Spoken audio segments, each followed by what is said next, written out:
Namo tassa bhagavato arahato samma sambuddhassa.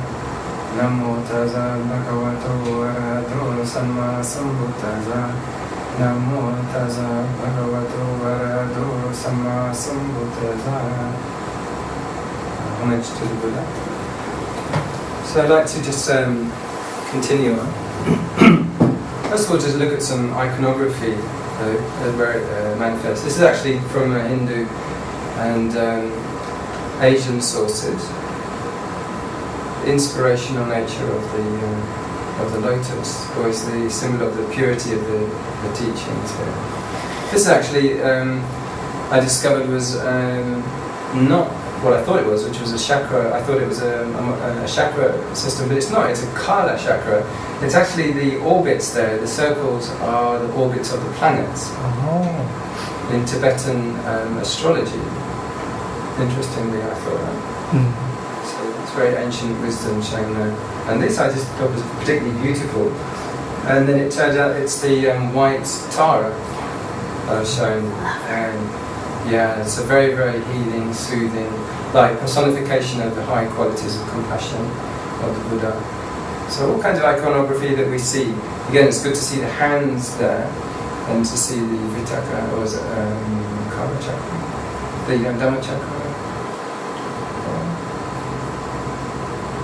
Almost like a casino, like a white casino image. In the centre, calming. So just to do what we're doing is a Buddha Nusati, the reflection on the qualities of the Buddha, and Dhamma Nusati, reflection on the qualities of the Dhamma. Just to do this is a meditation itself.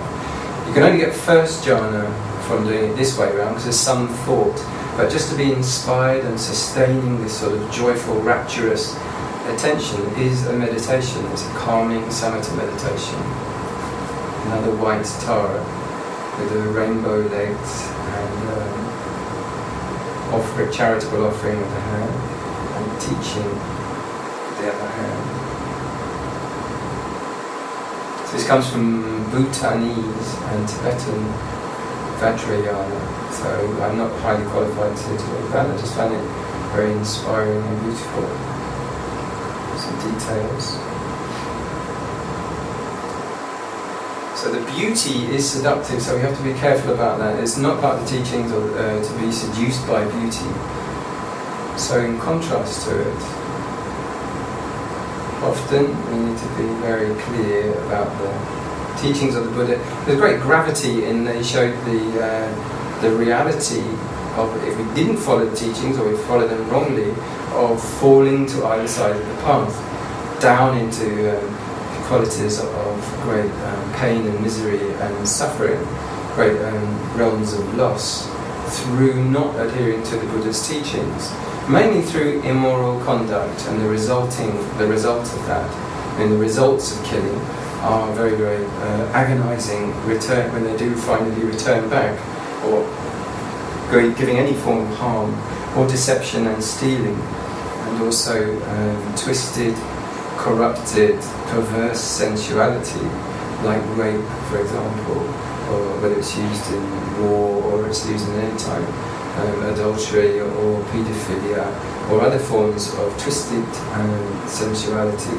Also speech which wrecks other people's lives and reputations and divides, or is abusive and is knowingly misinforming, for example, or harsh, so it hurts people to hear constant shouting and abuse, for example. So these all carry what's called post-mortem reactions. So this is the action of helping those who are in states of misery. For the Buddha, he had Mahakaruna, so he could always see people being in a state of need of compassionate relief.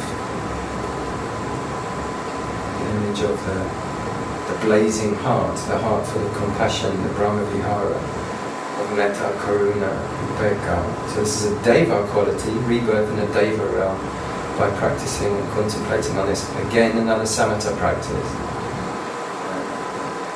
And Bhavana, reflecting on the quality of cultivation, abandonment of bad qualities and prevention of them.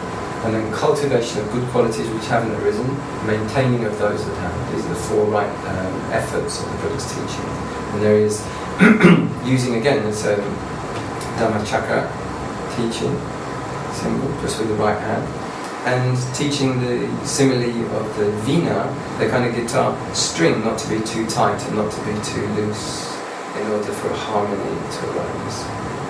There's my original master and preceptor Ajahn Tong from the Chiang Mai region of northwest Thailand, Chom Tong, with a very high reputation and an excellent master of countless thousands of people. The teacher, the Buddha there giving a warning.